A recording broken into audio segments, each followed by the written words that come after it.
Senhoras e senhores, para a condução desta importante audiência pública, temos a honra e satisfação de passar a palavra a ele. Realiza a primeira audiência pública do seu mandato neste ano de 2023. Com a palavra, deputado Requião Filho. Bom dia. Obrigado, Walter. Bom dia a todos. A audiência pública hoje aqui visa colocar um posicionamento da Assembleia e da bancada de oposição sobre o aumento para R$ 6 da tarifa pública aqui em Curitiba, tornando Curitiba uma das capitais com a tarifa mais cara do Brasil. Esse novo reajuste passou a ser cobrado em março, um aumento de quase 10%, um aumento quase que o dobro da inflação, sem nenhuma transparência, sem nenhum aviso, gerando um impacto enorme para empresários, estudantes e usuários do sistema como um todo. E a gente precisa debater hoje aqui o impacto. A falta de transparência é notória, os números e percentuais podem ser questionados dependendo do estudo, mas o impacto gerado para estudantes e comerciantes em Curitiba, ele é inegável.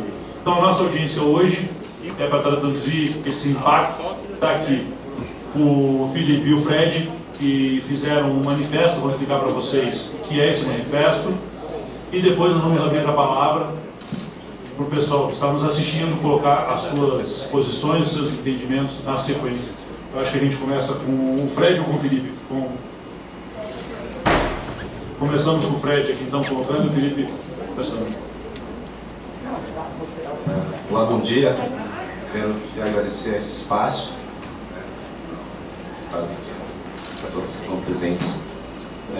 Fala um pouco sobre o manifesto. A gente fez esse manifesto, lógico, com o intuito de, pelo menos, abrir o debate sobre a tarifa técnica e várias outras questões que são desconhecidas pela maioria do empresariado e também do povo em geral. Então, esse manifesto recolheu assinaturas de mais de 120 estabelecimentos, principalmente do ramo de gastronomia.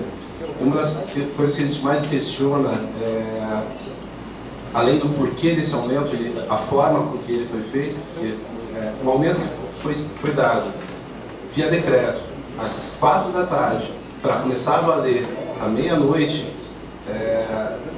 no mínimo, inviabiliza qualquer planejamento de empresário ou qualquer planejamento familiar de quem usa e utiliza o transporte público. Então, assim, não tem como a gente, como empresários, geralmente o empresariado fica calado, o empresariado não cobra as instituições e não tem como a gente ficar calado, porque além dos nossos colaboradores serem usuários, eu tenho minha mãe que utiliza o transporte público, eu tenho filha que utiliza o transporte público e a gente sabe o peso que é. Você imagina uma família que trabalha a semana inteira, vai sair no final de semana para parques, enfim, com quatro pessoas ela vai gastar ali R$48, só para se locomover, que é, na verdade, uma fortuna. Então a gente vai Curitiba hoje vai à contramão de uma economia sustentável no transporte público. Então essa é a nossa indignação. Assinam também esse documento a Abrazel, que é uma associação de vários restaurantes, e a insatisfação é muito grande, porque dentro do próprio dia 28, muitos dos empresários já tinham depositado os valores de passagem para o cartão transporte. E no dia seguinte tiveram que complementar esses valores sem aviso prévio, sem nenhuma discussão. Acho que a gente cobra aqui hoje uma discussão, a gente não pode ficar calado diante desses absurdos, diante de uma canetada sobre o transporte público, que gera um impacto enorme em toda a sociedade. Então esse manifesto a gente pode deixar, não sei se a gente tem um canal para deixar ele, então o deputado vai colocar nas redes. Ele fala um pouco sobre isso, ele fala também sobre a falta de transparência na tarifa técnica do transporte público, ele fala também sobre o apoio que as empresas de transporte público receberam durante a pandemia, enquanto o empresário não recebeu apoio nenhum. Foram quase 500 milhões distribuídos para o transporte público em Curitiba sem nenhuma melhoria. Então, tudo isso é questionável. Nós questionamos isso porque nós não sabemos, não temos transparência e também o empresariado não recebeu nada durante a pandemia para manter as portas abertas e manter os empregos e a economia funcionando. Então, A gente questiona porque a gente precisa questionar, a gente não pode deixar que as coisas aconteçam sem que o povo participe.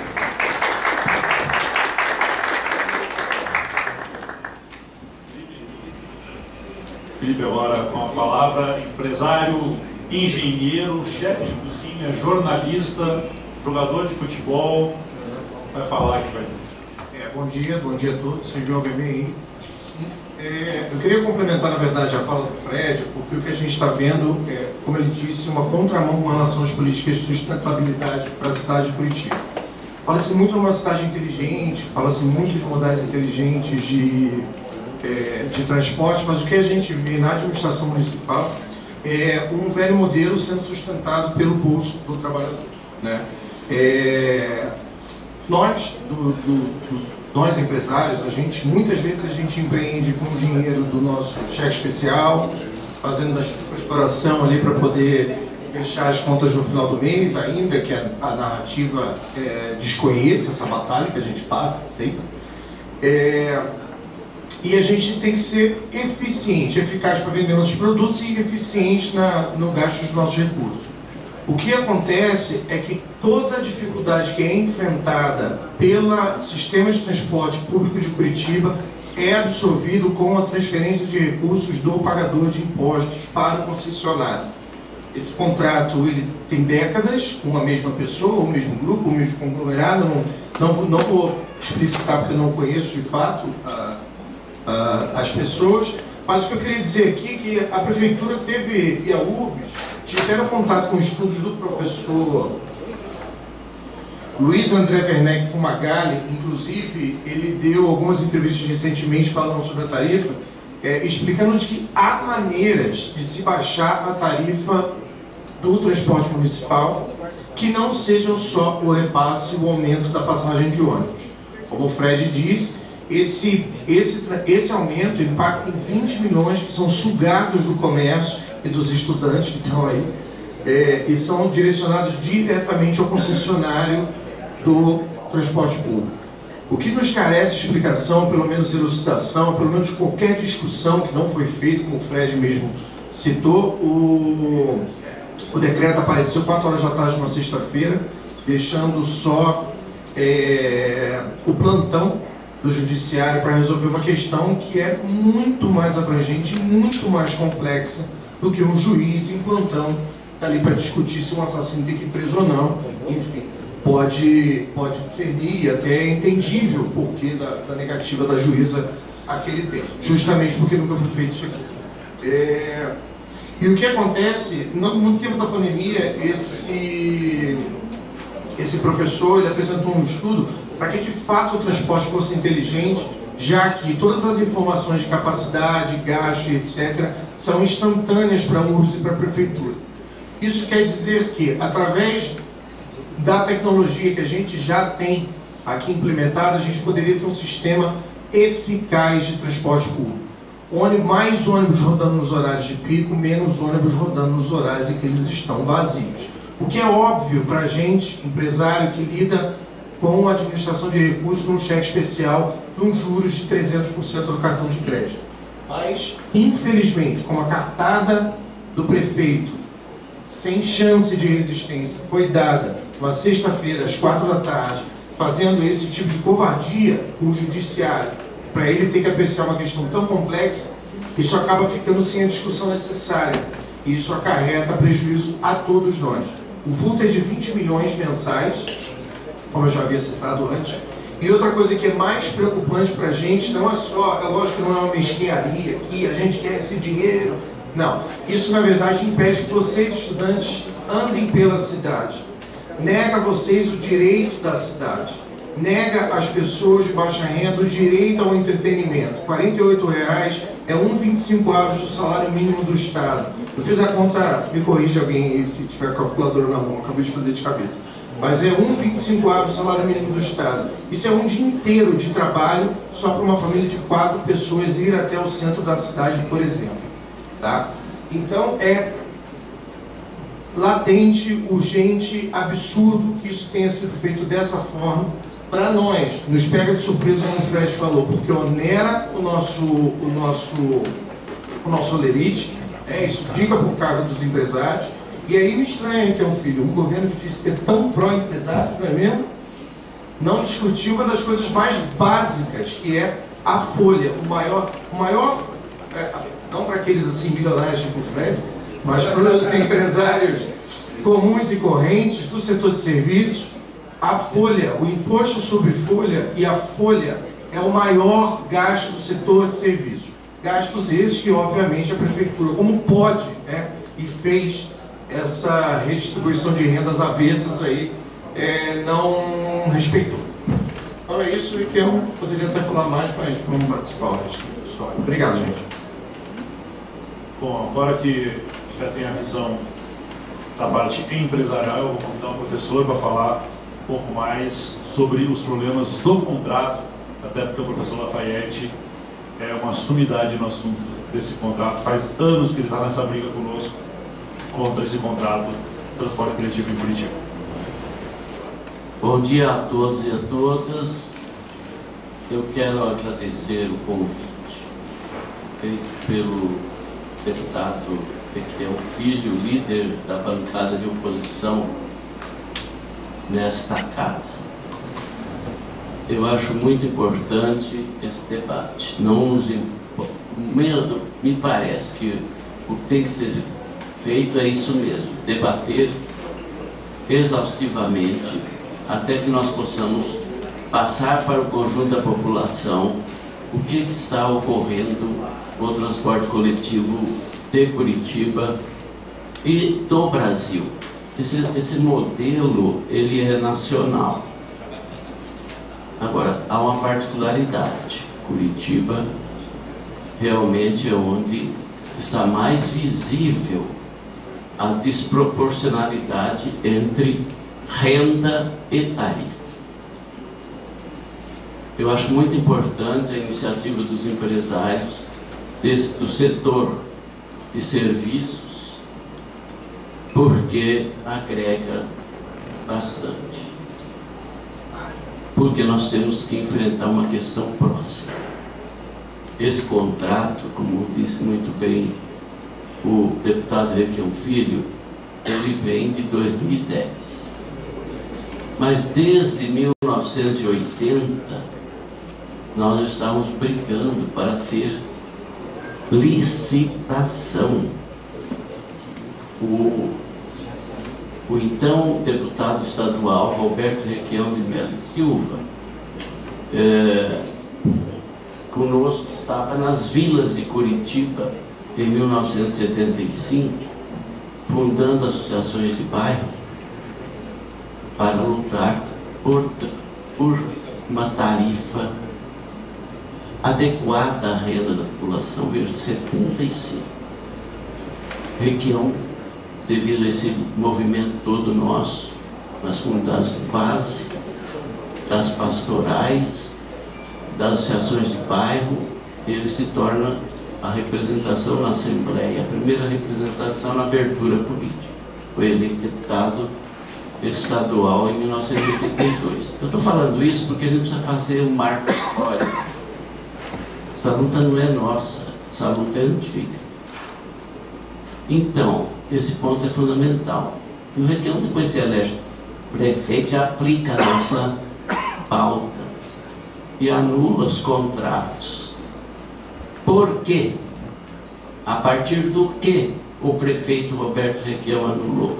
De toda a nossa luta, nosso estudo do contrato. Ele então contrata o maior advogado na área administrativa desse país, não é? De São Paulo, Geraldo Taliba, né? E o parecer veio de que esses contratos eram absolutamente ilegais. Por quê? Porque nunca houve licitação. Se não houve licitação, o contrato é nulo de direito. Com esse parecer, o prefeito Roberto Requião anulou e retirou a concessão e passou a permissão e passou para a URBS gerenciar. E aí mandou um projeto de lei para a Câmara, criando o Fundo da Frota Pública, adquiriu 99 ônibus, escreveu na carroceria propriedade do povo. Por que isso? Porque nós defendíamos que tinha que ter um parâmetro de comparação de custo. Porque o único era dos empresários. E a prefeitura aceitava a planilha que eles mandavam. E esses 99 ônibus é que nos deu o parâmetro de custo. E o Requião, então, praticamente congelou a tarifa por 2 anos. Já tinha um ganho demais, né? E eles tiveram que aceitar, porque o contrato era nulo, eles tinham que abandonar a operação. E aí sentaram à mesa e fizeram isso. Esse é o ponto número 1.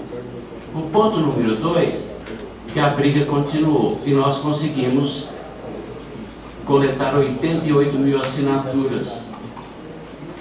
E fomos ao prefeito Jaime Lerner. E o Jaime Lerner tinha feito o quê? A prorrogação desses contratos de 81 a 91. Mas como é que esses contratos aconteceram? Não, eles vêm de 1954. Mas quem que deu contrato sem licitação? O então prefeito da cidade de Curitiba, Ney Amintas de Barros Braga. O que tinha em Curitiba? Curitiba tinha bondes, puxado a mula, e olha a modernidade de Curitiba. Comprou bondes elétricos da França. E os bondes elétricos carregavam em torno de Curitiba tinha 145 mil habitantes. E os bondes elétricos carregavam 80% dos usuários. Quando entraram os Gulins, o velho Antônio Gulim pegou essa concessão do prefeito. O primeiro ato deles, logo em seguida, foi em acordo com o prefeito. O que fizeram? Anularam os ônibus, bondes elétricos, desativaram. Era da Companhia de Força e Luz, era estatal, municipal. Desativaram, até hoje ninguém sabe onde estão esses bondes. Tem um na rua 15 de Amostra. Vocês conhecem? Aquele lá, de Amostra. Gente, esse é um ponto fundamental. A memória para a gente entender o que está acontecendo hoje. Não quero ir longe. O ponto 3 disso aí. Pressionando, levamos 88 mil assinaturas para o Jaime Lerner, pressionamos. O Ministério Público entra, finalmente, e em 2006, o Ministério Público consegue uma ação civil pública e obriga a licitação pela primeira vez, de 54 a 2010. Essa é a primeira parte da história, para entender a atual história. E o que vem aí? Gente, é triste ter que falar, mas estou vendo aqui os estudantes fundamentais. Tudo que aconteceu lá atrás, os estudantes estavam juntos. Todos. A Federal, das particulares, da UP, da UFPR, que hoje tem a frente estudantil pela tarifa zero. E eles, sábado passado, fizeram um constrangimento, essa semana passada fizeram um constrangimento ao prefeito, não sei se vocês viram nas redes. Pegaram o prefeito do passeio público, foi fantástica a ação deles. O prefeito ficou absolutamente constrangido, porque eles gritavam, mãos ao alto, que era o slogan do Requião lá atrás. R$6 é um assalto. Do Requião era mãos ao alto, a tarifa é um assalto. Mãos ao alto, R$6 é um assalto. E foram cantando isso, gritando tarifa zero. O prefeito saiu rapidinho. Os estudantes sabem. o que fazer. Ninguém precisa ensinar para eles. Então, gente, veio a malfadada licitação de 2010, que finalmente, desde 54, conseguimos, então, o MP conseguiu. E finalmente aí vai a licitação. Quando nós vimos o primeiro projeto, quem mandou? Foi o então prefeito Beto Richa. Ficou enrolando até 2009. Finalmente mandou o projeto para a Câmara e o que aconteceu? Veio um substitutivo do Jair César, vereador do Bairro Alto. Esse substitutivo realmente era de estarrecer. E, para não ir longe, finalmente, o que eles fizeram? Uma licitação para não licitar. Vocês já viram isso? Sim, Curitiba fez uma licitação para não licitar. O que é uma licitação no setor público que causa tanto escândalo, tanta roubalheira? É por onde se morde, é por onde se faz caixa 2, é por aí. É por aí. E o que fez? Botaram na licitação uma cláusula depois contratual, foi por contrato, que era assim, na formulação do contrato, vinha aquela cláusula lá de trás que dizia: só pode se habilitar na licitação do transporte coletivo de Curitiba as empresas que tiverem 25 anos de experiência no modal de Curitiba. Gente, por favor, não parece que nós estamos vivendo no século XV. Os senhores feudais mandam, são senhores feudais. Não fala em democracia, pelo amor de Deus. Isso é feudalismo clássico. Tá? Clássico.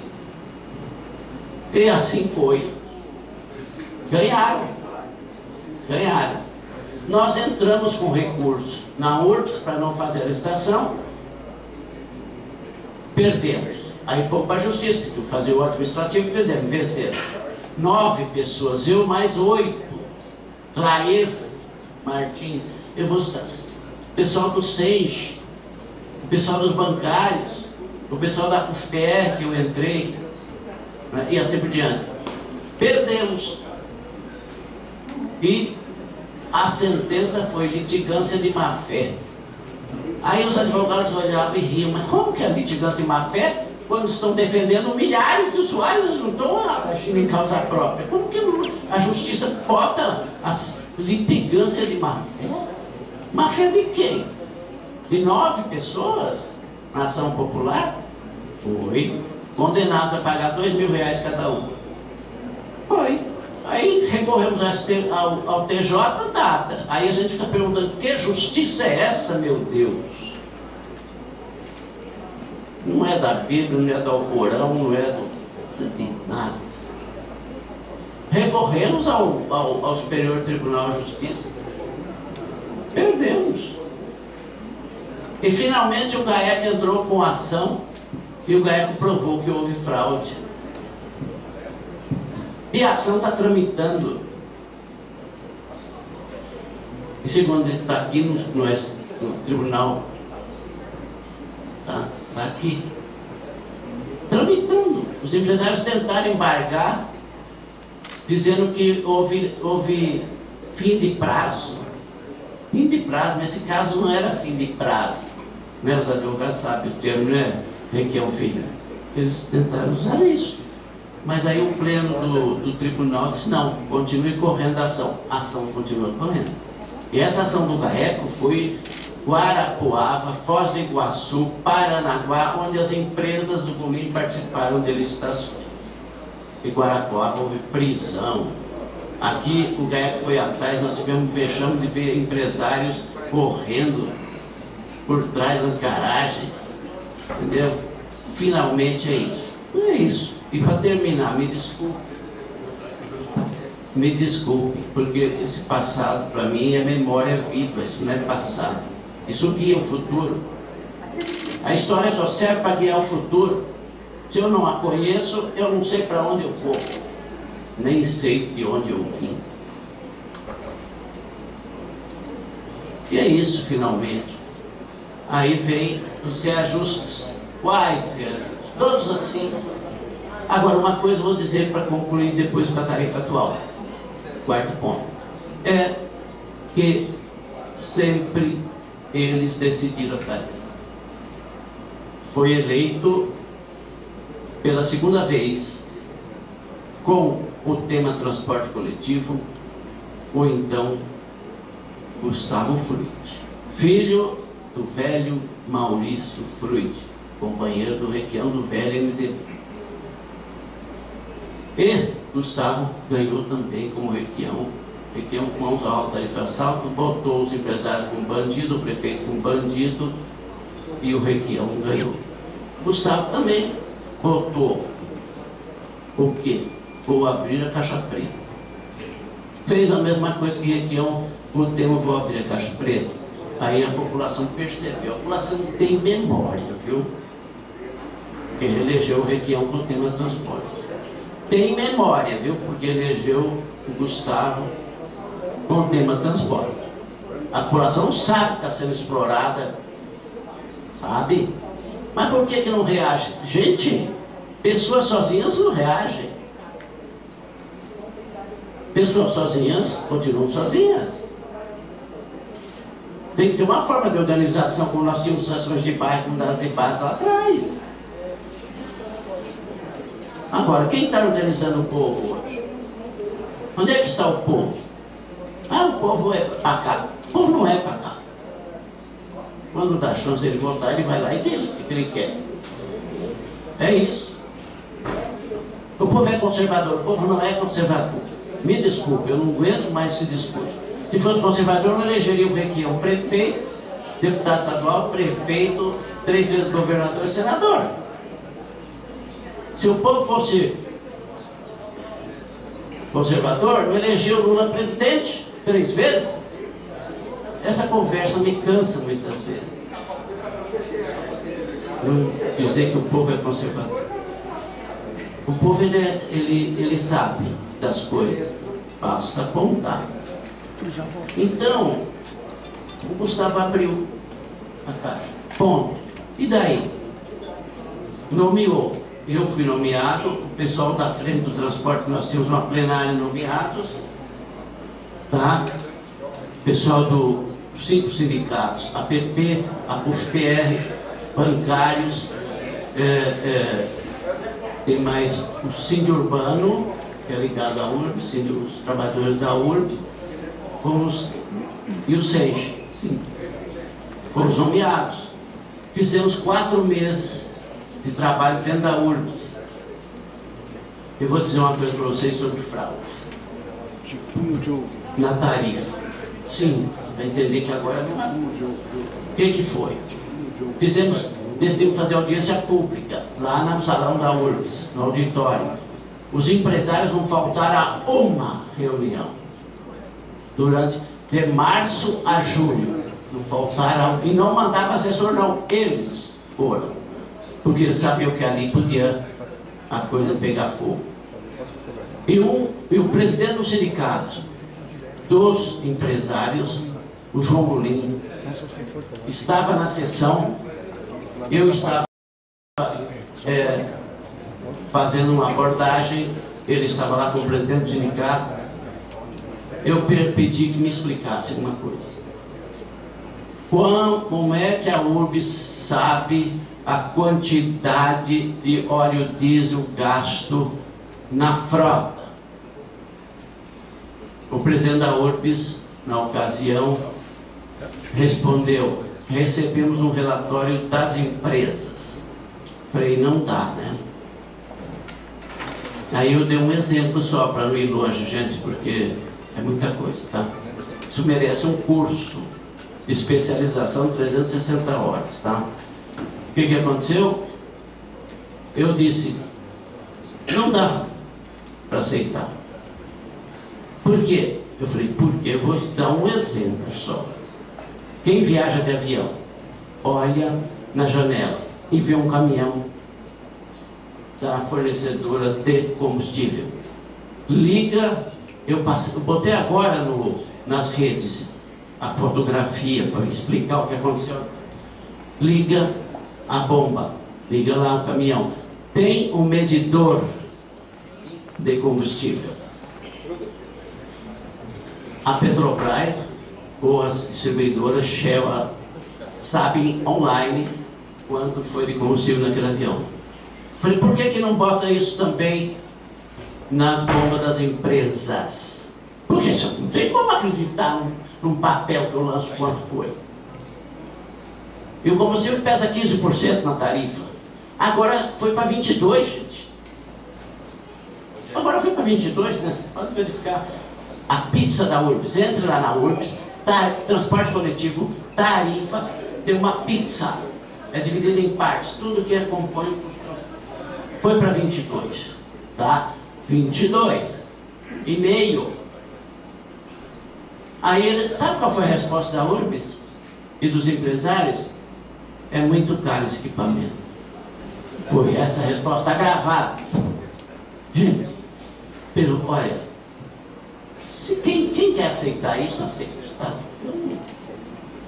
Só no túmulo que eu vou aceitar. Não vou, né? Me desculpe. Não vou, só se eu... Tá? Não dá. É isso. Essa tarifa é isso. Agora, para encerrar a coisa e não tomar tempo de vocês. Como prova que isso aí é uma farsa, agora está provado aqui do lado. Um município chamado Araucária. Como? Araucária concedeu 54 milhões às empresas, mas foi assim simples? Não. Chamou os empresários, vocês estão querendo dinheiro? Por conta da pandemia, caiu o número de passageiros. É isso? Nós estamos falidos, endividados, né? Então vamos refazer o contrato. E aceitaram. Sabe qual foi a primeira mudança que nós temos que fazer? Nós aqui? Multa. Eles eliminaram o tal de IPK. Sabe o que é IPK? Índice de passageiro por quilômetro. Aí que está o pulo do gato. É um pulo do gato. Por quê? Você manipula o número de passageiro. Você quer aumentar a tarifa? Derruba o número de passageiro. Porque o custo sempre é lá, aqui, e sempre sobe. Se você subir passageiro, você equilibra e a tarifa cai. Mas se você derrubar passageiro, a tarifa sobe. Tá claro? Eliminou isso e passou a pagar aquilo que o Requião fez. Por quilômetro rodado. Sabe para quanto foi a tarifa de Araucária? De R$ 4,50 para R$ 1,25 hoje. Está aí, agora não precisa ficar discutindo mais nada, só tira isso. Só tira isso. Isso eu falei já várias vezes para os empresários na cara deles, em reunião com o Ministério Público. Eles não aceitam mexer. E o Rafael Greca adora continuar com isso. Alguma coisa tem, né? Não é possível. Isso faz com que Curitiba saltou. Antes da licitação, Curitiba era a 15ª cidade do Paraná com a tarifa mais cara do Brasil. Depois de 2010, foi 2010 que fez essa desgraça maior. É a primeira tarifa mais cara do Brasil. E eu chamo a atenção, por favor, eu estou vendo gente repetir, parlamentares repetirem, entidades repetirem que a tarifa de Curitiba é R$ 6. Não é. Por favor, não fale mais isso. A tarifa de Curitiba é R$ 7,05. Nunca foi 6, nunca foi 5,50. Ela é a tarifa técnica paga aos empresários. E eles escondem isso. A prefeitura esconde, a URB esconde, os empresários escondem. R$6, não é? Por favor, se alguém estiver falando isso, peça para não repetir. É mentira. Isso é enganar a população. É isso, gente. Me desculpe o avanço do tempo. Muito obrigado.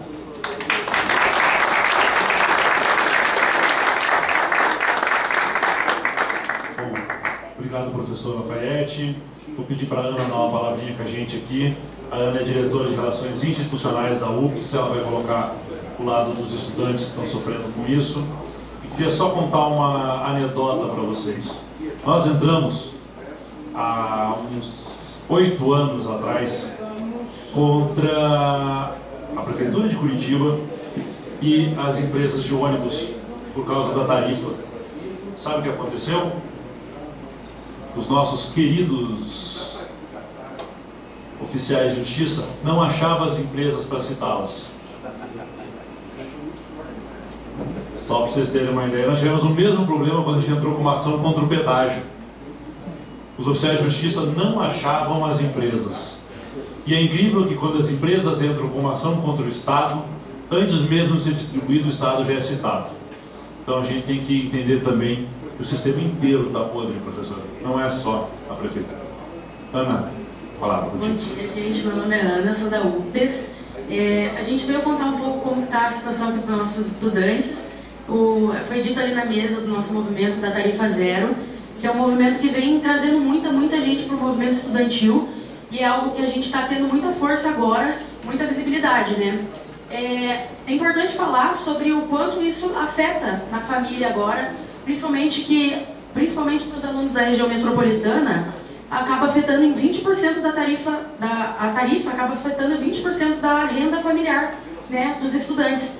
E é muito importante que a gente continue lutando contra o aumento da tarifa ou contra a taxa abusiva que está agora, mais de R$7, para um serviço totalmente precarizado, sujo, quebrado. Não faz sentido nenhum falar que R$7 é por conta do combustível, sendo que, cara, ônibus estragados no meio das canaletas, tudo dando errado, ônibus cheios às 10 horas da noite, a gente voltando do trabalho ou voltando da escola com os ônibus lotados. Não faz sentido nenhum a gente continuar pagando e continuar tolerando um serviço tão precário quanto esse.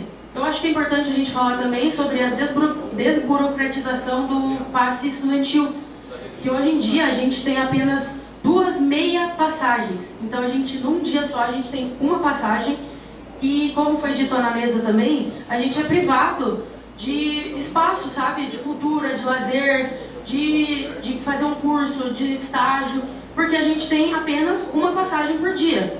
E isso acaba que afeta muito na nossa renda mensal, que, né, grande parte dos estudantes não trabalham, faz apenas um estágio, então acaba que a gente sai muito prejudicado com esse aumento abusivo que a gente está tendo na passagem. Todo mundo aqui sabe que a URBS é um grande monopólio que vem saqueando os estudantes e os trabalhadores há muito tempo, junto com o cartel das empresas de ônibus aqui de Curitiba. Queria agradecer o espaço, e nem sempre os estudantes são convidados. Muito obrigada pelo espaço, muito obrigada pela fala.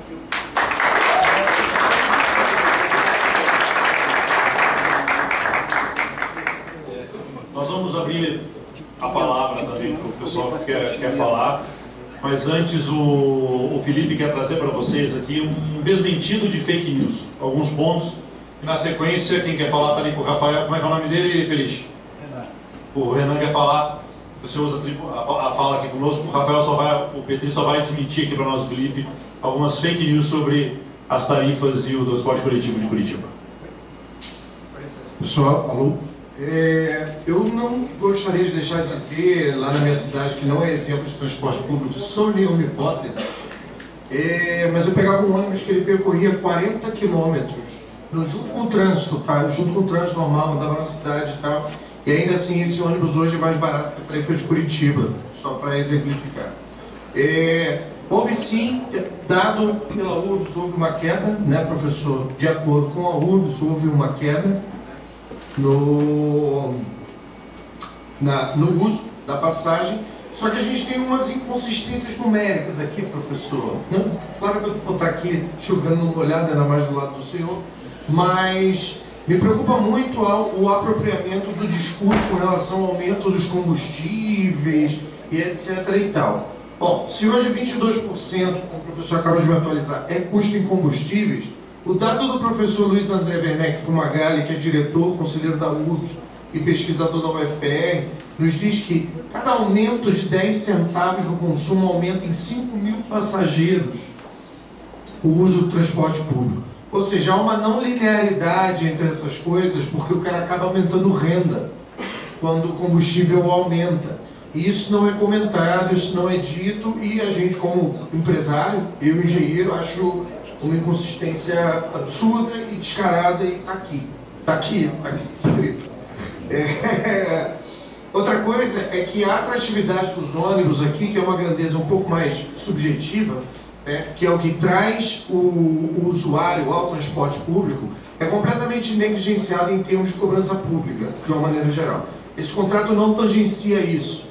Então, por exemplo, os estudantes que são obrigados a andar que nem sardinha não são levados em consideração na hora de se medir uma qualidade de serviço atribuído. E o que isso custa, professor? Menos usuários de curta distância no sistema. Estou certo, professor? Então, isso sim acaba, talvez, e só talvez, porque a gente não tem o número, porque quem informa o número é o próprio prestador que cobra pelo número, isso pode acarretar o encarecimento da passagem, porque as pessoas que têm qualquer outra chance de não usar transporte público o fazem. Por exemplo, um registro de moto, se o número da URBS for levado em consideração e ele for correto, mas de qualquer forma eu acho que ele deveria ser invalidado, porque não pode alguém que recebe, põe o número que presta, fornecer o número, eu acho que isso é um absurdo, mas enfim. Se isso acontece, uma moto tira 200 pessoas do transporte, em teoria. Né? Então a atratividade é uma grandeza que não é medida em lugar nenhum, Raquel. E isso deveria começar a ser feito. Nós, empresários, temos que atrair quase que pelo pescoço, né, Fred? Tem que ir lá e o cara, amarrar, vem pra cá e tal, mas a empresa de ônibus do Gulim não precisa fazer nada disso. Isso não é uma preocupação para eles. Isso é até entendível que tenha se agravado depois da pandemia, porque é um serviço mais precário, dentro de um cenário agora insalubre de saúde, deve estar afastado ainda mais usuários, né? Então isso pode de alguma forma ter sido agravado.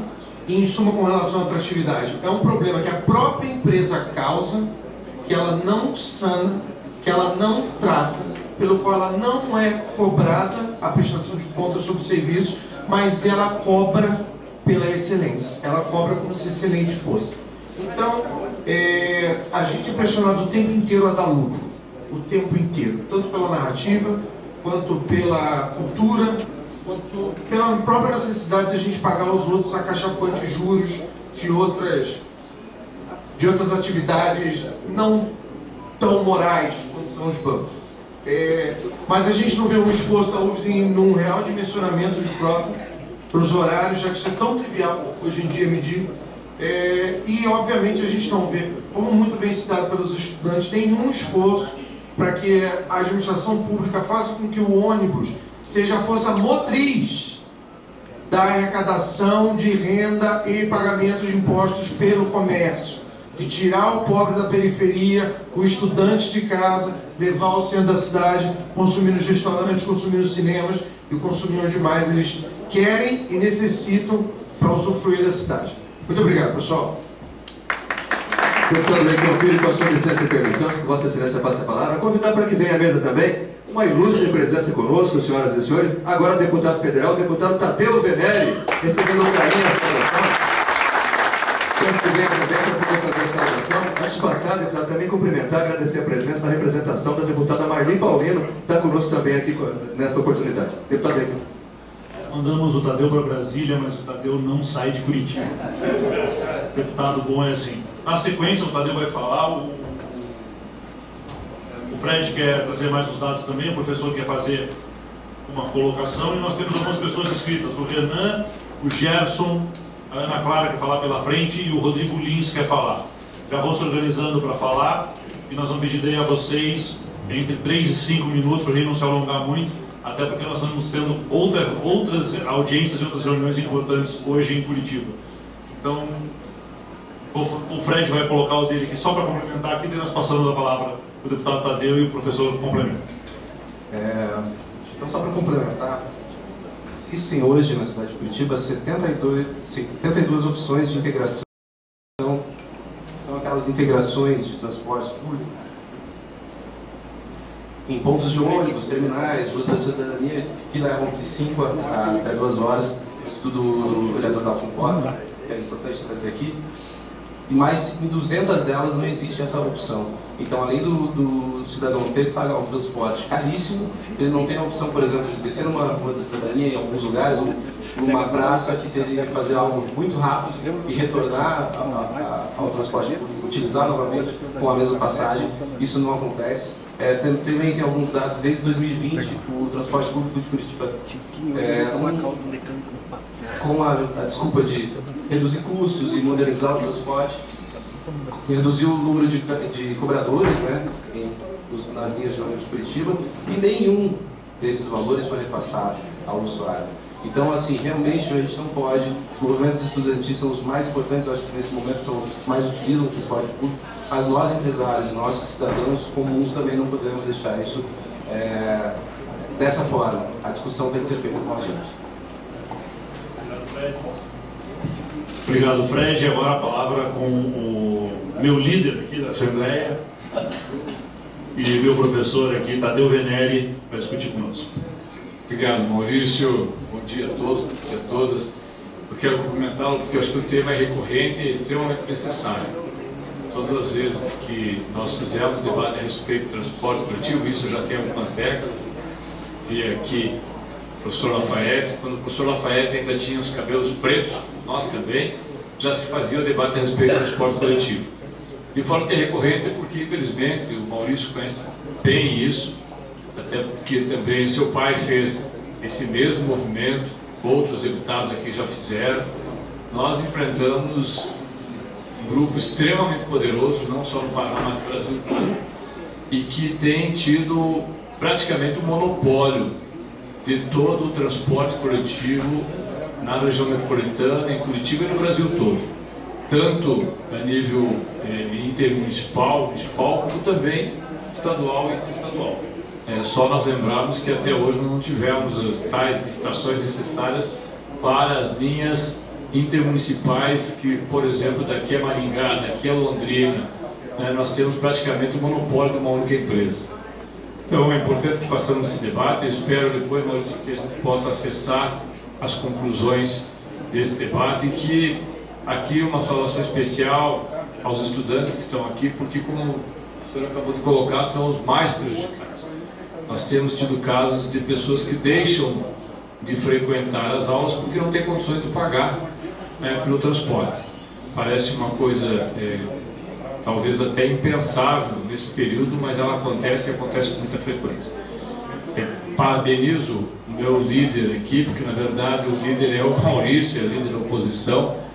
Espero que nós possamos ter frutos reais. Nós sabemos das dificuldades, né, Maurício? Nesse período todo, o governo do Estado e o governo municipal de Curitiba injetaram provavelmente mais de 600 a 700 milhões de reais como forma de subsídio para o transporte coletivo. Só que é um subsídio que vem exclusivamente para as empresas. É o capitalismo sem risco. Quando há sobra, quer dizer, o capital ganha, não baixa o preço. Quando a tarifa sobe por conta de insumos, entre aspas, o Estado, ou nós todos, os contribuintes, temos que fazer aportes. Até hoje, e o professor Lafayette, que também está aqui agora, acabou de chegar, até hoje não se conseguiu abrir de fato a planilha de custos que tem. Ou seja, e eu só quero dar como exemplo, Maurício, muito rápido, para não tomar o tempo de vocês aqui também, porque eu só vim para dar um oi e de repente a gente... Eu vi que agora tem mais transparência, pelo menos aqui no plenarinho, clareou o plenarinho, né? Eu fiquei 20 anos no escuro aqui, agora bastou sair que a coisa clareou. Acho que o problema era comigo, porque Aqui a gente não olhava, não sabia quem estava indo para nada. Mas a brincadeira à parte, a verdade é que nós vivemos um processo que há 20 anos atrás, 25 anos atrás, na Câmara de Vereadores, nós fazíamos um debate sobre a compra, por exemplo, de óleo, combustível para o transporte, que era feito baseado em preços de posto de gasolina ou de combustíveis, mas era comprado a granel. Pneus eram comprados e colocados na planilha como se fossem comprados numa loja de pneus, quando a gente sabe que são comprados em grande quantidade e nos valores abaixo. Pneus eram colocados, e ainda são, com uma quilometragem muito abaixo daquela que de fato roda, assim como os ônibus, e a Volvo foi a maior fornecedora e continua sendo a maior fornecedora de ônibus. Aqui a cidade do Curitiba é a cidade que mais tem ônibus Volvo no mundo. Ônibus públicos, óbvio, né? A frota pública é a maior frota pública do mundo de ônibus Volvo. E os ônibus Volvo, à época, e é vereador e depois deputado, eles tinham um financiamento de cerca de 50% do seu valor pelo BNDES, só que eles acabavam saindo, tirando os descontos todos que são obrigatórios, acabavam saindo por 100% do custo real. Isso significava dizer que o BNDES financiava 100% do ônibus. Porque o valor dele deveria ser 50%, mas eles financiavam 100% porque tinham para o disputar acima. Isso continua acontecendo. E a família Goulin continua muito bem, obrigado. Eu acho que é isso que a gente tem que discutir. Como que uma única família detém, eu não estou entrando no mérito das pessoas, mas eu digo a família Goulin porque são os proprietários das linhas de ônibus. A família Goulin tem esse negócio há muito tempo e sempre alegou ter prejuízo. Eu não entendo alguém que tem prejuízo durante décadas e continua insistindo, quer dizer, é um capitalismo estranho. Assim como o prefeito Rafael Greca, né, por décadas também, porque foi prefeito, foi deputado federal, agora prefeito novamente, continua alegando que é preciso nós termos uma equiparação entre a tarifa técnica e a tarifa cobrada, e para isso é preciso colocar 200, 300, 500 milhões de reais dos contribuintes. Nós entendemos que o caminho, e é isso que o Maurício está fazendo hoje aqui, e parabéns mais uma vez a você, Maurício, o caminho nós discutimos de fato justiça social com tarifa zero. É possível tarifa zero? É possível tarifa zero. Nós já tentamos fazer esse debate em 1995, 96, 98, ou seja, a tarifa zero é possível porque, como dizia Irundina, quem mais se beneficia do trabalhador que chega descansado ou que chega sem um custo a mais é justamente o setor que o emprega. Aí fala, mas tem o Vale Transporte, né? Nós temos o avô do Vale Transporte aqui, porque já foi pai há muito tempo, agora já é avô, né? Já não está mais aqui, mas era o avô do Vale Transporte. Mas só recebe Vale Transporte quem está empregado com carteira assinada. Nós sabemos que nós temos centenas de milhares de pessoas e estudantes que não têm condições de pagar, ou porque não estão empregados, ou porque às vezes não estão nem em sala de aula. É por isso que a gente discuta a tarifa zero dentro de uma outra compreensão que a tarifa social é necessária para que a gente possa dar acesso a todos deste elemento que é fundamental em qualquer cidade, que é o transporte. Me alonguei demais, desculpe, Maurício, mas como disse o Maurício, vocês me mandaram embora daqui, eu sou teimoso, eu acabo voltando, né? É a segunda audiência que eu participo, a primeira foi aqui em cima, agora essa aqui, fico muito parceiro, muito feliz de poder estar aqui com vocês. Obrigado.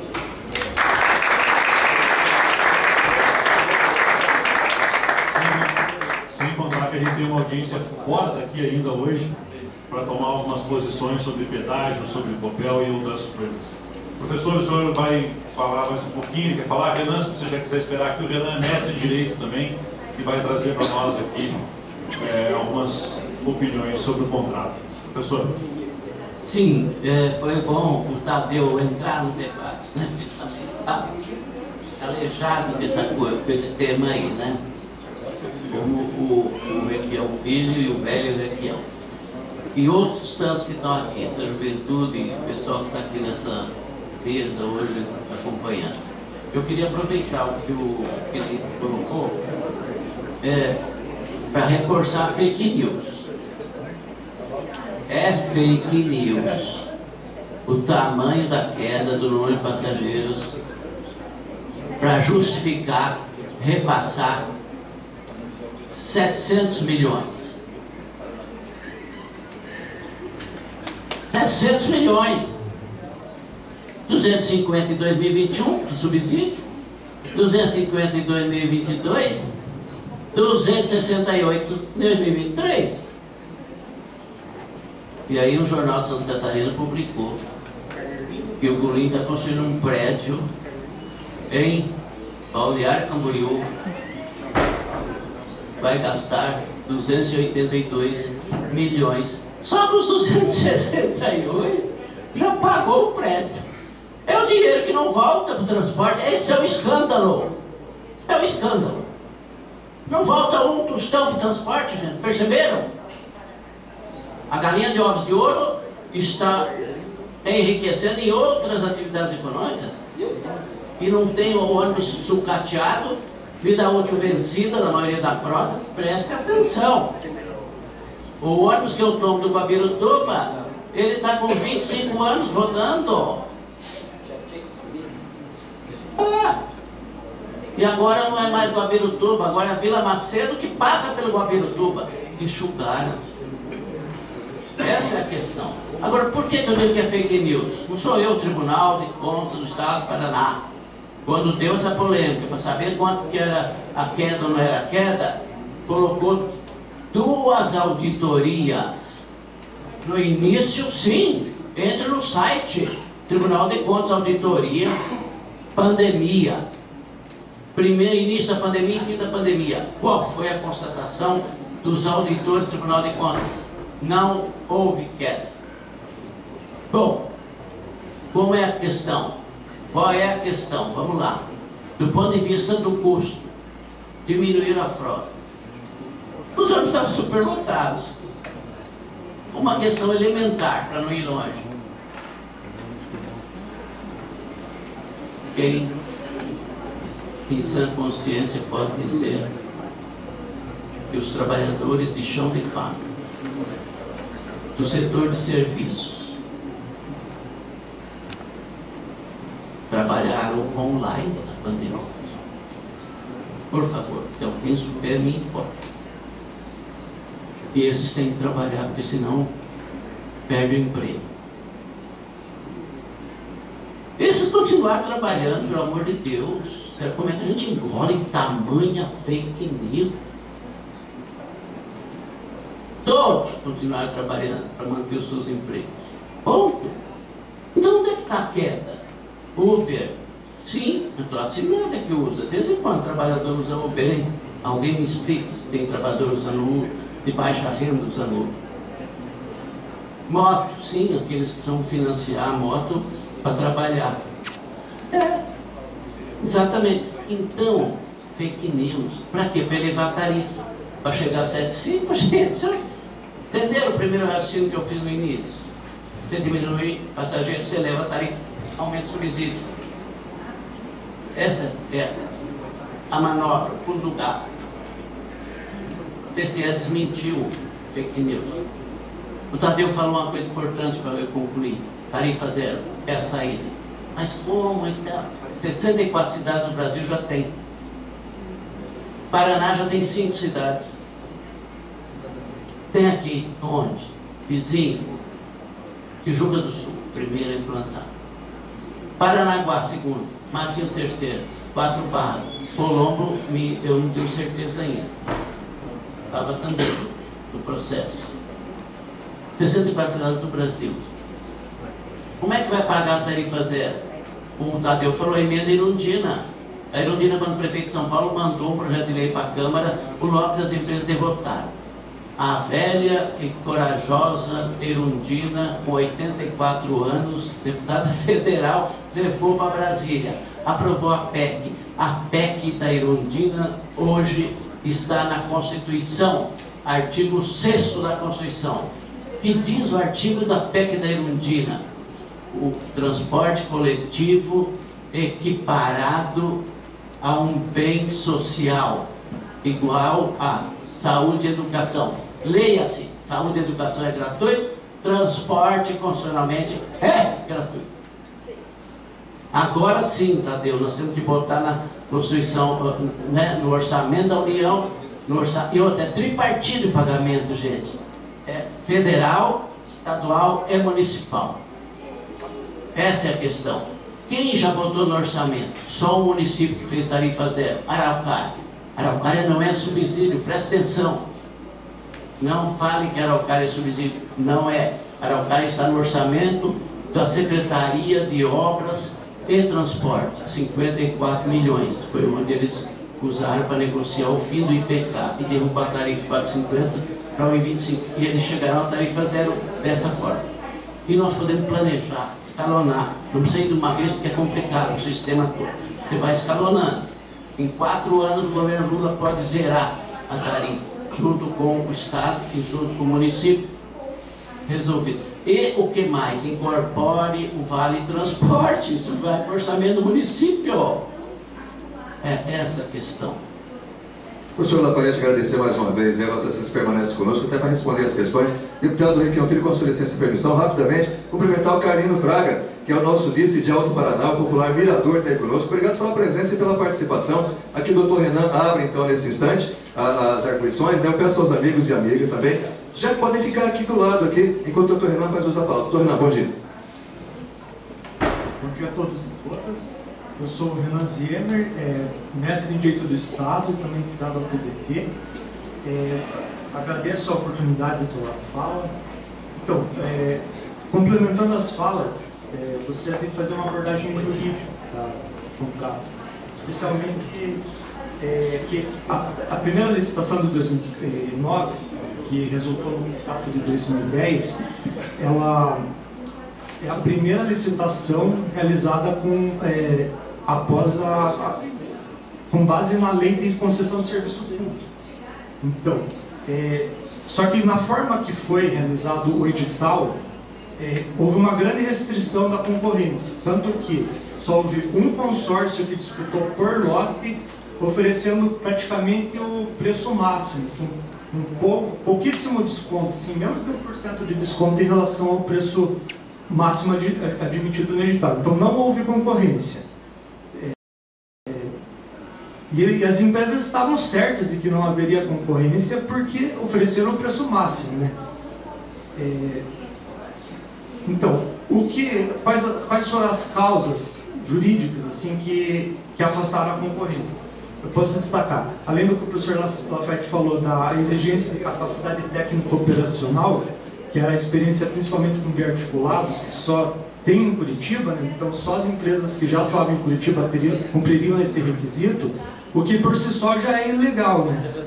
Que já seria a causa para anular o contrato. Só que, como já faz 12, 13 anos desse contrato, tem 15 anos de duração, já é chovendo molhado querer anular esse contrato. Então temos que pensar na licitação que vai ser discutida ano que vem, cujo contrato vai passar a vigorar a partir de 2025.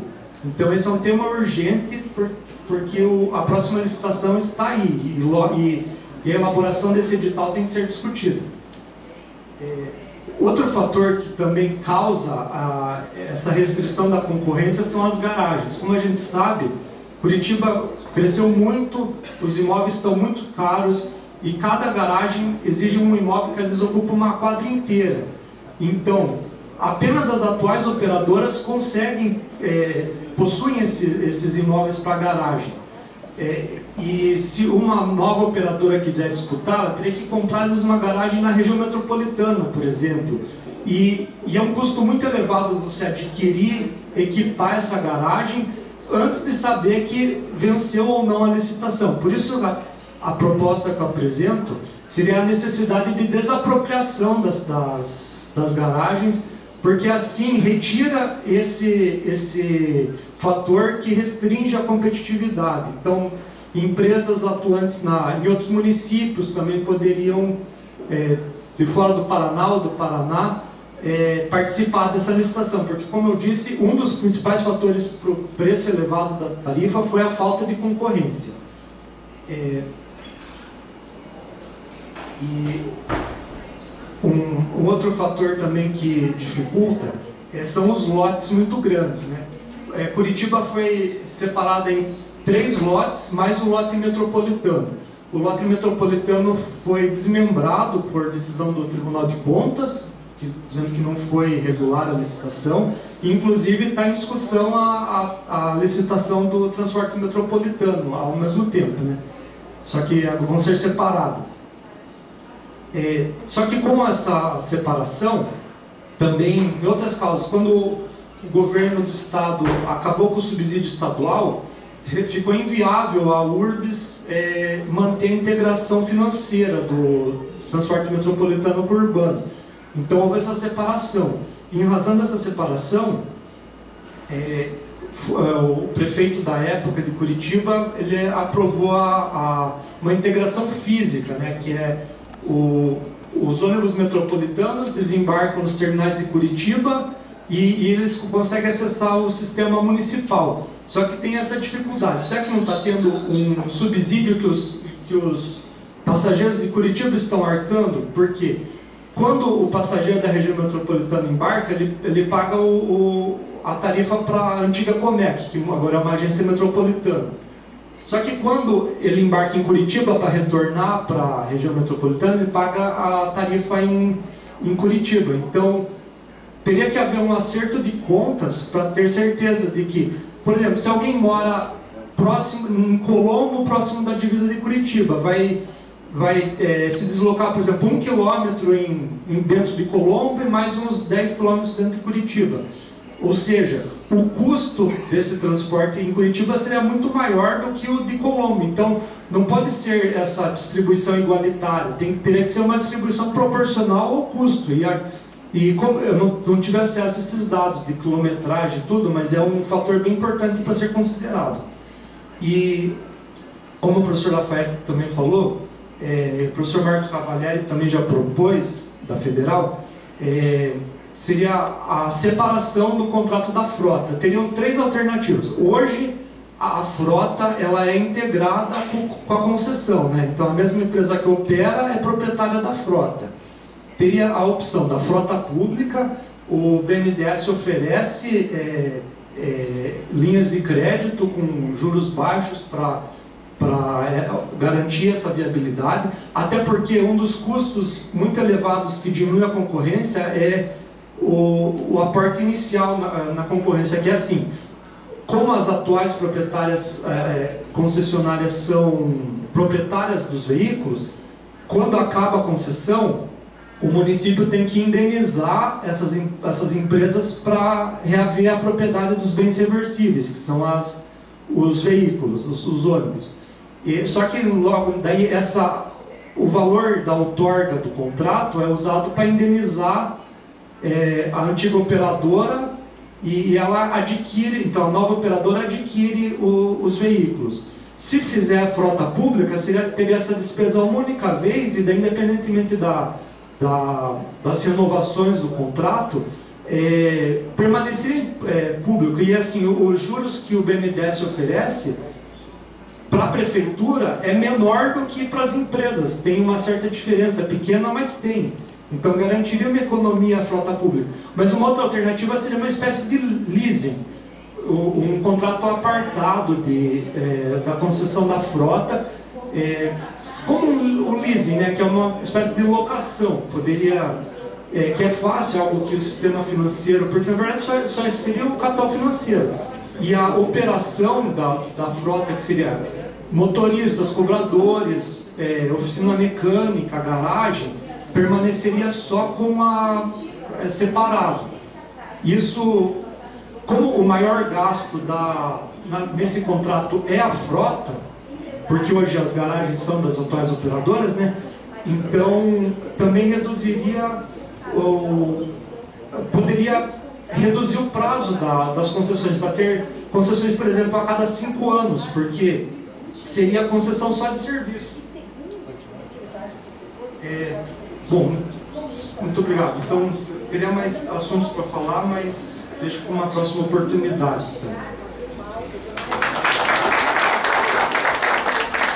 Doutor Renan, eu vou pedir a gentileza a Vossa Excelência que possa encaminhar ali aos nossos amigos aqui da assessoria do deputado Requião também esse cronograma que o senhor trouxe aqui, essa planilha, né, para que possa ser apreciado. É por conta do tempo, realmente, e daqui a pouco a gente tem que encerrar nesse espaço aqui, né, deputado? Então, nesse momento, eu vou pedir ao próximo que vem aqui, dei 3 minutos para que a gente possa estar aqui. Peço que você se apresente também, a entidade, a associação que você representa, 3 minutos para você fazer aqui também a sua manifestação. Bom dia. A gente sabe que o tema é longo, Renan, e que é profundo, mas a gente tem um problema de horário também aqui na Assembleia com a utilização do espaço. Então a gente pede que o pessoal se pegue ao tempo. Renan, o Rafael vai querer que você passe o teu PowerPoint para ele na seguida, para a gente, inclusive, passar para os empresários. Bom dia a todos e todas. Queria parabenizar o deputado Requião Filho pela iniciativa da audiência. Meu nome é Gerson Lobo, eu sou assessor do deputado Gora, mas queria falar hoje, na verdade, na qualidade de advogado. Eu represento o Gora em duas ações que a gente entrou para questionar justamente o aumento da tarifa. E, na minha opinião, deputado, hoje o maior obstáculo que a gente tem é o Tribunal de Justiça. Por quê? Porque essa licitação, o nosso contrato de transporte já foi virado do avesso. Já teve CPI na Câmara Municipal, já teve auditoria do Tribunal de Contas, já teve o Ministério Público com a operação de Quixá, né? E o próprio Ministério Público agora entrou na Justiça em 2020 com os mesmos argumentos praticamente que o professor Lafayette e os outros tinham entrado lá em 2010, que foram condenados por litigantes de má-fé, e o juiz entendeu que estava prescrito o questionamento do Ministério Público. Como é que está prescrito o questionamento sobre um contrato vigente, né? O Ministério Público conseguiu anular essa sentença, mas os empresários estão recorrendo ao STJ agora para manter a prescrição, né? Então, assim, lá em 2019 nós entramos com uma ação, conseguimos barrar, porque foi na véspera de carnaval o aumento, nós conseguimos barrar por alguns dias, a Prefeitura recorreu ao presidente do Tribunal de Justiça, que também é uma distorção, porque só o Poder Público pode fazer isso, recorrer direto ao presidente, e a decisão foi derrubada. Agora nós entramos de volta, e não passou por um juiz, passou por 3 juízes. Passou pela juíza do plantão, passou pelo juiz titular, que ele poderia ter reconsiderado a decisão, e passou pelo desembargador, que nós recorremos, os 3 mantiveram a decisão do aumento, mesmo tendo sido um aumento que foi feito no afogadilho de um dia para o outro.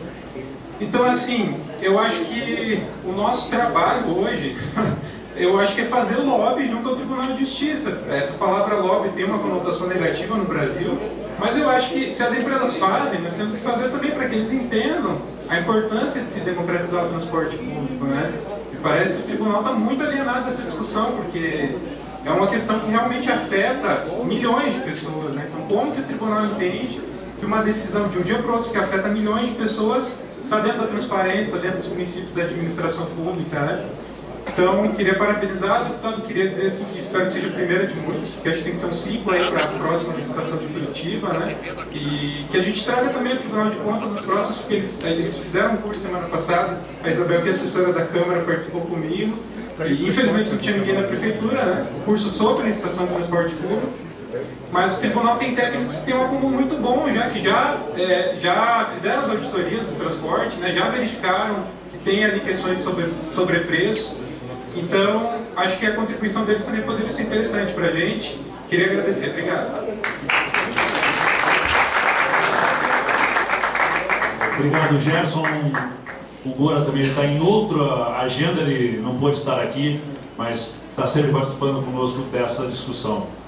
Agora, a Ana Clara ali, que vai dar o parecer dela sobre a questão da frente. Bem-vindo, Ana.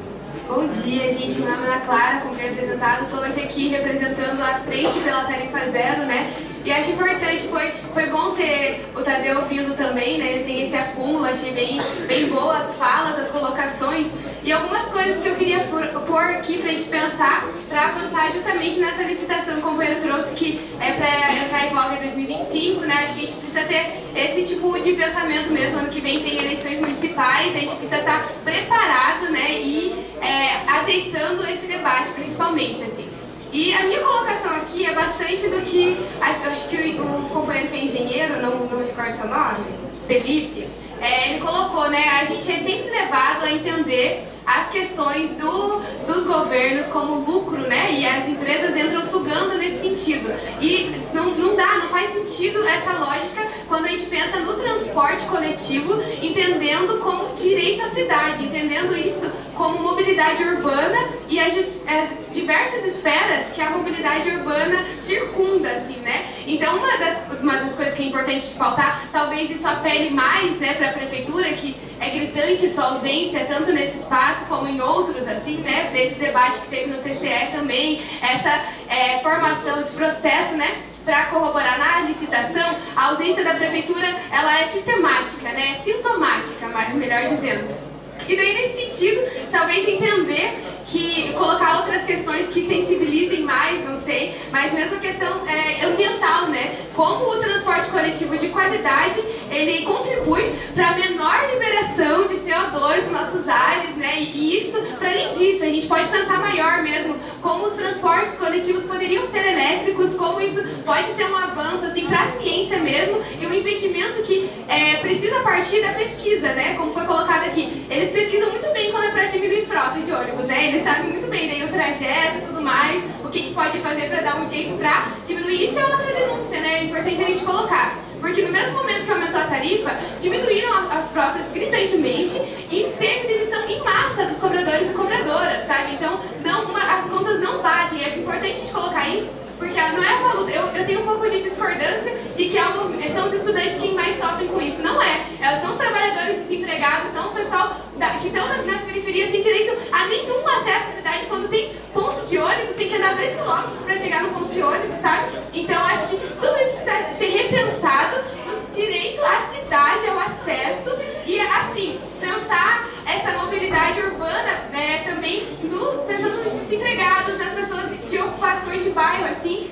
E daí, para além disso, acho que é importante a gente estar ocupando o espaço aqui estadual, né? Pensar nessas guias intermunicipais, né? Como não existe esse planejamento do atendimento, né? E Curitiba é essa central de comercialização. Precisa ter muito bem amarrado essa lógica. E nossa, muito boa a fala do Renan antes disso, porque ele colocou questões burocráticas, né? Questões jurídicas, que são importantes a gente ter em mente para a elaboração de um novo projeto para o transporte público de Curitiba, né? Quais são as relações que Curitiba tem com outros municípios perto? E daí é interessante pensar nisso, porque outros municípios perto garantem não tanto a tarifa zero, muitos, né, aqui no Paraná, mas mesmo a diminuição da tarifa, né? A diferença de diminuir para 1,25 em Araucária, que lá tem Wi-Fi dentro dos ônibus, tem onde carregar o celular. Eles agora há pouco mesmo mudaram todos os ônibus, né? São ônibus novos, os nossos aí 20 e poucos anos de ônibus, sabe? Tudo isso são irregularidades, é uma denúncia, velho. Como o Lafayette colocou, assim, não dá pra gente deixar passar essas corrupções que passam e não voltar nada pro transporte desses R$6 da tarifa, porque os gurinhos estão investindo quase 300 milhões de reais em prédios em Balneário Camboriú, sabe? Essas contas, assim, como me incomoda muito o silenciamento que rola sobre tudo isso, né? Porque corrupção, meu Deus, e daí apoia a Lava Jato e não sei o que, isso é muito importante, mas quando bate na nossa porta, quando a gente vê tão de perto, parece que normaliza, assim, né? Então, a gente não pode ficar quieto perante isso, assim. E daí, a partir disso, acho que é importante a gente pensando como ter concorrências que consigam chegar ao nível ali do gurinho, porque a gente sabe que não é só a URBS que eles controlam, né? Então, esse monopólio, essa hegemonia do transporte pela família Gurim também é algo muito preocupante que precisa ser investigado, né? Então, coloco aqui esse meu apelo para a gente olhar em questões mais em perspectiva, né? É importante também sensibilizar o trabalhador, a gente com a pauta de que R$6 é um absurdo. Tudo bem, mas só isso não basta, sabe? Tudo bem que pesa o nosso bolso. Isso deveria bastar, ao meu ver, mas não basta, né? Então a gente precisa sensibilizar, principalmente entendendo que essa é uma pauta, a mobilidade urbana é uma pauta de direito à cidade, e isso volta para a prefeitura. E imposto, cara, sabe disso? Esse contrato que pode ser muito benéfico para o direito à cidade, como bem colocado aqui, as pessoas, quem consome de fato são os trabalhadores, que consomem nas ruas e tudo mais, né? Então, como isso pode alavancar a nossa estrutura mesmo, a nossa estrutura de Curitiba, do Paraná, e a gente pode se tornar uma referência nesse sentido, sabe? Então, acho que a gente tem uma oportunidade em mãos de fazer isso, andar pra frente, né, da nossa forma, com as nossas opiniões, e daí fica aqui um pouco meu apelo, perfeito, vou encerrar, meu apelo pra gente ter uma organização, já estou conversando com algumas pessoas dentro da Câmara, de um fórum de transporte, que esse debate seja constante, a gente não só se aperte quando aumenta a tarifa, né, mas que a gente possa pensar a cidade como um todo de uma forma periódica e, né, é isso. Muito obrigada, viu? Boa tarde. Obrigado, Ana Clara. Agora, Rodrigo Lins, 3 minutos. Vamos tentar ajudar com o tempo aí. Eu sei que o tema é apaixonante, mas a gente tem que cumprir o horário aqui da casa. Obrigado, deputado Requião Filho. a mesa que está composta aqui. Bom dia, senhoras e senhores. Eu sou um apaixonado aí por transporte coletivo. Professor Lafayette, já tivemos grandes oportunidades de discutir esse tema, que, como o próprio deputado falou, é um tema apaixonante, um tema que vai muito além de apenas alguns minutos. Ou seja, eu começo essa minha fala dizendo que o transporte coletivo, com as suas licitações, é uma farsa. Hoje, a gente se depara com ônibus com mais de 20 anos rodando nas ruas, colocando em risco a vida dos trabalhadores, dos estudantes, entre outras coisas. Eu, por muito tempo, fiz parte do transporte coletivo como cobrador, como motorista de ônibus, então eu consigo falar com propriedade sobre o transporte coletivo. Hoje a gente se depara, em Curitiba nós temos em torno de 254 linhas de ônibus. Hoje mais de 90% dessas linhas não tem mais o cobrador. E a pergunta é, aos senhores barões do transporte coletivo, assim como a presidência da URBS, presidência da Comec, por quê? Que ainda o salário do cobrador ainda está inserido no preço da passagem. Se hoje nós não temos mais os cobradores, ou seja, mais de 90% das linhas em Curitiba não tem mais o cobrador. Ou seja, continuamos com essa farsa no transporte coletivo. Eu sei que hoje não faço mais parte do transporte coletivo justamente por causa dos meus posicionamentos em relação a contra o sistema. A URBS é uma farsa, os empresários são uma farsa, juntamente com a prefeitura. Ou seja, essa discussão que foi levantada aqui hoje, espero que tenhamos outras, deputado, outras em relação a esse tema, porque é muito importante. Hoje, se a gente pegar, fazer um equiparativo de ônibus de 1990 a ônibus que chegaram na frota hoje, em 2023, a gente não tem um algo a mais. O que nós temos de algo a mais dentro do transporte coletivo? Nada. Se a gente pegar um ônibus de 1990 e pegar um ônibus de 2023, é a mesma coisa. A única coisa que muda é o ano e o cheirinho de novo. Não tem um ar-condicionado, por exemplo, em outras cidades do estado que tem ônibus com ar-condicionado, como a nossa amiga ali falou, Araucária, que tem Wi-Fi, é uma das passagens mais que está caminhando para a tarifa zero em Araucária, e vai chegar. Que Curitiba, juntamente com o prefeito dessa cidade, pegue Araucária e outras cidades que hoje já temos a tarifa zero como referência. Então, eu gostaria de me estender muito mais em relação a esse tema, deputado. Parabenizo o senhor por essa iniciativa e com certeza tenhamos aí novas discussões, porque o tema é muito importante para a população, para a classe trabalhadora e também para os estudantes. Obrigado. Obrigado, Rodrigo. Temos o Rony, que quer falar agora. É isso? Vamos lá, Rony, por favor, 3 minutos. Na sequência, por último, o doutor Marcel aqui da casa quer entregar um documento para nós, e daí nós vamos para os finalmente. Rony, por favor, a palavra é sua. Obrigado. Meu nome é Rony, eu sou contador e sou assessor do Tadeu Bené, da deputado federal. Trabalhamos com o professor Lafayette na comissão que compôs a tarifa, lá em 2012.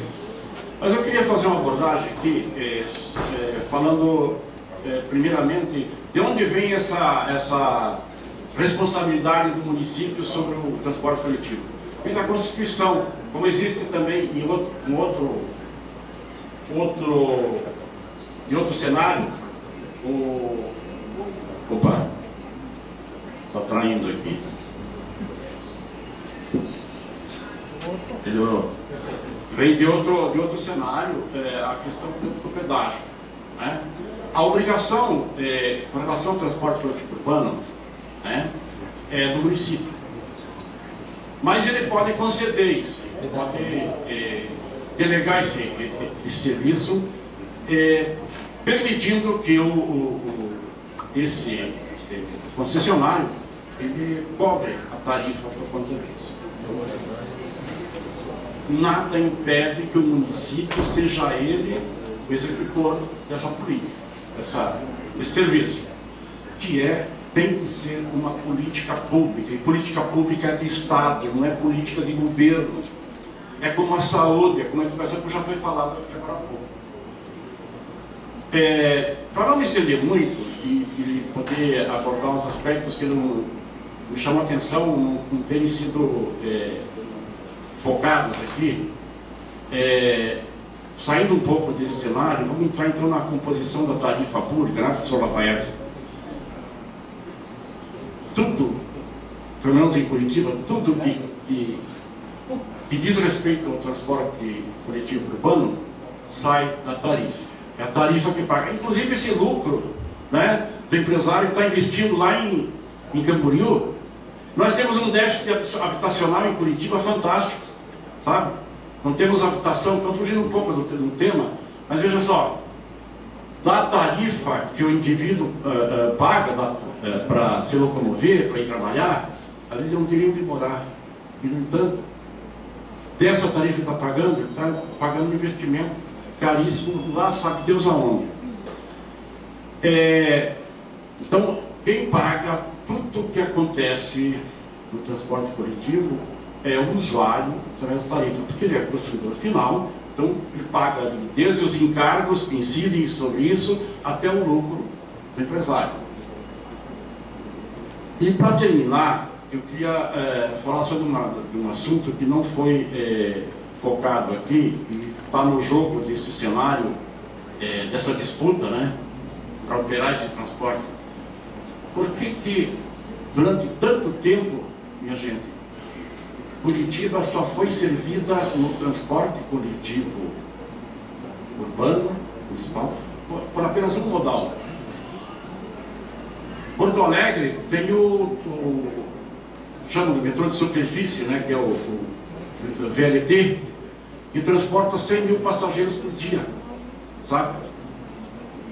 Por que Curitiba não teve? Teve um ameaço há um tempo atrás, na administração do Fruit, de construir um metrô Curitiba.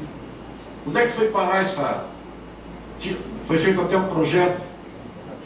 Porto Alegre, por exemplo, é um exemplo que eu fiz um levantamento há algum tempo atrás, uma pesquisa em torno, justamente para fazer essa abordagem sobre o transporte daqui. Tem 3 modais. O rodoviário, o ônibus rodoviário, são 4 empresas. Uma empresa estatal, a Companhia Carris, já há muito tempo, ocupa um percentual. Um outro, não é bem modal, continua sendo rodoviário, mas são regionalizados, são chamados lotações, são vans que fazem. E então ela é servida por esses 3 modais. Eu, quando vim agora para cá, eu moro em São José dos Pinhais, e vindo para cá, saí de lá 8 horas, levei 1h30 para chegar até aqui. Nós temos aqui na região metropolitana, Curitiba, região metropolitana, o maior índice brasileiro de veículo por habitante. Tá certo? E por que nós temos aí, né, professor, 25, 30, 50 anos, não sei quanto tempo, o mesmo grupo operando o transporte coletivo aqui, né, sob modelo de concessão, tá? E esse transporte é servido por um único modal. Muito obrigado. Deputado aqui, temos uma última participação. Doutor Marcelo, por favor, aqui, doutor Marcelo, já vem se encaminhando. A gente quer cumprimentar também o pessoal da bancada do PT na Câmara Federal, aqui que não pôde participar nesse momento, aqui nesse instante, né? Mas a gente agradecer também a presença e a participação sempre do pessoal que está conosco aqui, né? Doutor Marcelo. Obrigado, e sem muitas delongas, agradecer, parabéns ao deputado Requião Filho por fazer esse importante debate aqui, a todos aqui da mesa, a todos e todas aqui presentes, nesse importante debate aqui sobre a questão da tarifa absurda de R$ 6,00 no distrito de Curitiba. Oi? No fim das contas, R$ 6,00. A gente passa lá na catraca, é indignante, eu não consigo, eu sou usuário do transporte público, e aí, mas de maneira muito objetiva, R$ 6,00.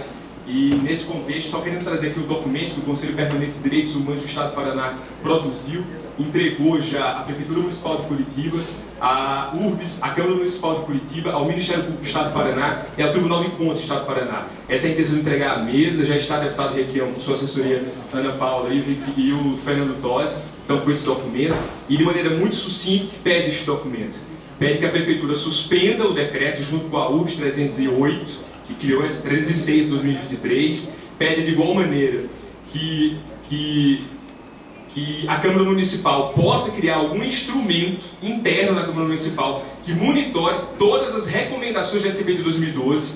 É urgente que a Câmara Municipal, na sua autonomia, monitore o que a CPI de 2012 propôs. Muitas recomendações não foram cumpridas e precisa ser monitorada. De igual maneira, recomenda-se que o Ministério Público possa dar alguma solução para os recursos protelatórios, e hoje a URBS protocola na ação de anulação do contrato. Hoje há um recurso no STJ, recurso meramente protelatório. De igual maneira, pede ao Tribunal de Contas, pergunta se existe de igual maneira a forma de monitorar as recomendações do acórdão que já fez referência a isso. Esse documento já foi protocolizado, não temos nenhuma resposta e entrega-se à mesa para que possa ajudar junto ao Conselho Permanente de Direitos Humanos, no qual eu sou conselheiro desde 2016, sociedade civil lá, e trago aqui também em nome da presidenta Bruna Ravena, ela quer ser nessa recomendação, trago essa recomendação aqui para o conhecimento da mesa. Era só isso, agradeço a atenção. Deputado Requião Filho, concluímos então as participações. Vossa Excelência. Concluímos as participações e vamos para os finalmente. Quase dentro do tempo. Gente, o que nós temos aqui é que temos um problema com a licitação do transporte coletivo ou a não licitação do transporte coletivo há pelo menos 40 anos. O Tadeu colocou aqui tabela de custos. E só para os senhores terem uma ideia, já que quem não sabe de onde veio não sabe para onde vai, quando o Requião original foi deputado nesta casa aqui, ele tinha pendurado em seu gabinete um pneu de ônibus, comprado na Hermes Macedo, na HM, que os mais novos não conhecem. E naquela época, o pneu da Hermes Macedo, na loja de ônibus, era mais barato do que o pneu lançado na planilha do transporte coletivo. E nada mudou desde então. Temos desafios a serem vencidos, obstáculos a serem vencidos, mentes jurídicas a serem desdobradas, mas antes de mais nada nós precisamos de ações como essas do Felipe, do Fred e de vocês da UPS, do pessoal da frente, para que a gente possa sensibilizar a sociedade. As pessoas em geral não sabem a quem e quanto prejudica a tarifa de ônibus. Seja ela a técnica de mais de R$7, seja ela de R$6 que pagamos na catraca. O que nós precisamos é rever esse modelo como um todo, e essa discussão é importante para este ano, para o ano que vem e com certeza para as próximas eleições em Curitiba e nas demais cidades. Teremos também discussões aqui sobre o transporte coletivo intermunicipal e das regiões metropolitanas, até porque a própria Comec tem colocado uma faca no pescoço das prefeituras do entorno aqui, gerando um custo desnecessário e abusivo. Vamos cobrar também da Câmara Municipal que receba o pessoal aqui do Felipe e do Fred, e vamos pedir também o apoio dos nossos vereadores mais progressistas para que a gente consiga fazer uma audiência na Câmara e que o presidente receba essas reivindicações. Esse é o nosso dever de casa. Muito obrigado a presença de vocês. Vamos em frente. Muito obrigado.